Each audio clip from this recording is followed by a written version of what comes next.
નમસ્કાર દર્શક મિત્રો, મિસ્ટર ગુજરાત ન્યૂઝમાં આપનું સ્વાગત છે। ભાવનગર શહેરના કણબીવાડ વિસ્તારમાં એક દુકાનમાં તોડફોડ, જાહેરમાં તીક્ષ્ણ હથિયાર કાઢીને આતંક મચાવતા બે વ્યક્તિઓ। પ્રાપ્ત થતી માહિતી મુજબ ભાવનગર શહેરના કણબીવાડ વિસ્તારમાં આવેલા સરદાર ચોક ખાતે બાપા સીતારામ નામની દુકાન ચલાવતા બબુબેન જગદીશભાઈ રાઠોડની દુકાને તે જ વિસ્તારમાં રહેતા રોહન તથા સચિન નામના વ્યક્તિ અવારનવાર આવીને આતંક મચાવતા હોય છે। ત્યારે ગઈકાલે તેમને રાત્રિના સમયે દુકાને આવીને અંદર તોડફોડ કરી હતી, તેમજ જાહેરમાં અભદ્ર શબ્દ બોલીને તીક્ષ્ણ હથિયાર સાથે રાખીને આતંક મચાવ્યો હતો।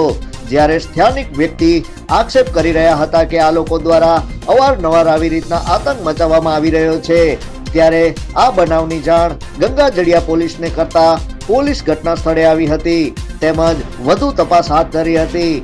Bureau chief Hasmukh Nimavat. જોતા રહો મિસ્ટર ગુજરાત ન્યૂઝ, સત્યતાની સાથે સ્પષ્ટ વાત।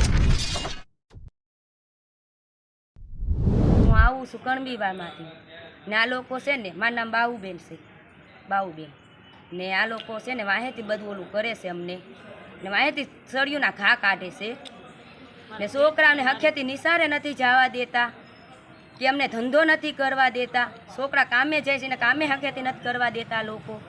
હવે આ લોકોનું કરવું હું? આ 5-5 દાન ફરિયાદ લગાવે ઓલી કરી છે તો આ લોકો ધ્યાન નથી દેતા પોલીસ સ્ટેશનમાં।